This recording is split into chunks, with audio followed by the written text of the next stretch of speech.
दूसरी पार्टी का विधायक नहीं बनना चाहिए। केजरीवाल जी का विधायक बनूंगा मैं तो मैं सरकार में रहूंगा, केजरीवाल जी के साथ आपके सारे काम तेजी से कराऊंगा। मैं मिनिस्टर डिप्टी सीएम बनूंगा तो मैं नहीं बनूंगा, हजरत निजामुद्दीन का हर एक भाई बहन डिप्टी सीएम बनेगा। सरकार में आके निजामुद्दीन का कोई भाई बहन अपने किसी काम के लिए सरकार के दफ्तर में फोन करेगा तो किसी अफसर की हिम्मत नहीं होगी कि डिप्टी सीएम की विधानसभा के किसी भाई बहन का काम ना करे, उसका फोन पे काम ना करे। बस आप झाड़ू पे वोट देके केजरीवाल जी की सरकार के लिए जंगपुरा से विधायक देना। और एक मुझे मेरे साथी बता रहे हैं यहाँ के कि यहाँ पे निजामुद्दीन के बच्चों के लिए अलग से स्कूल का इंतजार हो रहा है। अब ये डिप्टी सीएम की विधानसभा होगी, आप उंगली रख के बता देना वहीं स्कूल बनवा दूंगा। आपको तो पता है सामने वाला जमीन कब्जा के फ्लैट बनवाता है और मैं सरकारी दफ्तरों में जमीन ढूंढ ढूंढ के स्कूल बनवाता हूँ। हमारे साथ में आज जंगपुरा विधानसभा में प्रचार करने के लिए और विशेष रूप से आप सबके बीच में इकरा बहन आई है। आप जानते हो कि वो बहुत पढ़ी लिखी नेता है, जैसे नेताओं को राजनीति में रहना चाहिए। इकरा हसन बहन सांसद है और इन्होंने बीजेपी से एक लंबी लड़ाई लड़ी है, एक ईमानदारी की लड़ाई लड़ी है, एक पढ़े लिखे लोगों वाली लड़ाई लड़ी है। मैं रिक्वेस्ट करूंगा इकरा बहन से दो शब्द वो यहाँ संबोधित करें।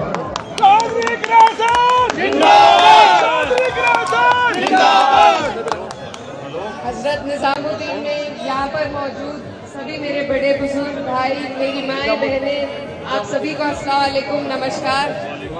आज मैं बहुत दूर से आपके बीच में चलकर आई हूँ। आप सब हमारे अपने हैं, आपके बीच में एक गुहार लगाने के लिए आए हैं और ये गुहार सिर्फ हमारे फायदे की नहीं है, आप लोगों के फायदे की है, हमारे बच्चों के बेहतर मुस्तकबिल के लिए है। 5 तारीख को दिल्ली की जनता सरकार चुनने के लिए वोट करने जा रही है। मेरी आपसे यही अपील है कि जो लोग विकास की बात करते हैं, जो धरातल पर जिन्होंने आपको विकास करके दिखाया है, आज आपकी और हमारी जिम्मेदारी बनती है कि हम ऐसी पार्टी, आम आदमी पार्टी का साथ दें।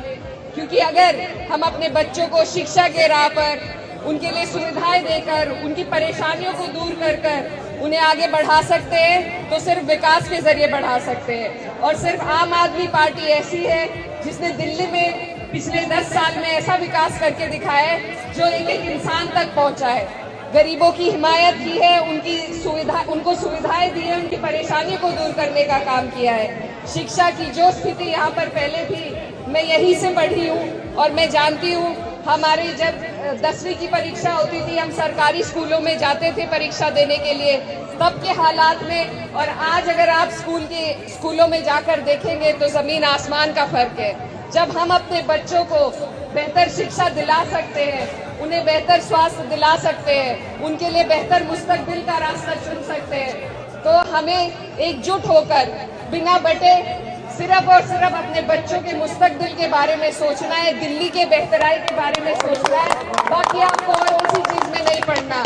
और मेरे बराबर में जो खड़े हैं, उन्होंने तो शिक्षा की क्रांति दिल्ली में लाने का काम किया है जो पूरे देश में मिसाल बनी है। तो आप सबसे मेरी अपील है कि आप यहाँ से केवल एक विधायक नहीं, मनीष सिसोदिया जी के रूप में डिप्टी सीएम को चुनने जा रहे हैं।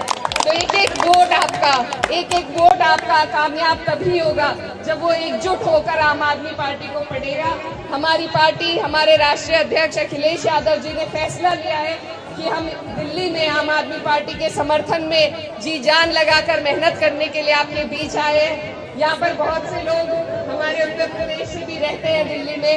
मैं आपकी बेटी हूँ, बहन हूँ और आपकी बेहतराई के लिए आपके बीच में हम वोट की अपील के लिए आए हैं। आप सबसे मेरी गुजारिश है कि आप सिर्फ अपने बच्चों के बेहतर मुस्तकबिल को सोचते हुए जो पार्टी सरकार बनाने जा रही है, इधर उधर वोट देकर वोटों को खराब करने की जरूरत बिल्कुल नहीं है। आप यहाँ से डिप्टी सीएम को चुनने जा रहे हैं, तो आप सबसे मेरी अपील है कि आप इन विकास के मुद्दों पर चुनाव लड़े। दूसरी पार्टियों को कहे कि उनका विकास का क्या एजेंडा है। जब पार्टी विकास की बात करती है तभी हम आगे बढ़ पाएंगे। तो आने वाली 5 तारीख है, आप सब बहुत अच्छी तरीके से समझते हैं कि आपको क्या करना है, सिर्फ झाड़ू को वोट देना है। तो मैं आपसे वादा लेने के लिए आई हूँ कि आप देंगे झाड़ू को वोट 5 तारीख को। आने वाली 5 तारीख है, आप डिप्टी सीएम के लिए मेरे बड़े भाई मनीष सिसोदिया जी को जंगपुरा विधानसभा से झाड़ू के निशान का बटन दबाकर बड़ी तादाद में जिताने का काम करें। बहुत बहुत शुक्रिया, धन्यवाद और आप सबसे दुआओं की दरख्वास्त है। एक रिक्वेस्ट आप सबसे है कि यहाँ पे मैं घूमता हूँ तो लोग कहते हैं कि हमारे कांग्रेस के कैंडिडेट को हम वोट करें या ना करें, कुछ असमंजस में कोई रहता है। मैं एक चीज कहना चाहता हूं कि आज की तारीख में कांग्रेस का कैंडिडेट जीत नहीं रहा, वो केवल आम आदमी पार्टी के वोट काटेंगे। आज कांग्रेस को वोट देने का मतलब है बीजेपी को जिताने के लिए वोट देना। जो भी सोचते हैं कि फराज सूरी साहब को वोट देना है या कांग्रेस को वोट देना है, वो ये मान के वोट देना कि आप फराज सूरी साहब को एमएलए बनाने के लिए नहीं, बीजेपी का गुंडा एमएलए बनाने के लिए वोट कर रहे हो। भारत माता की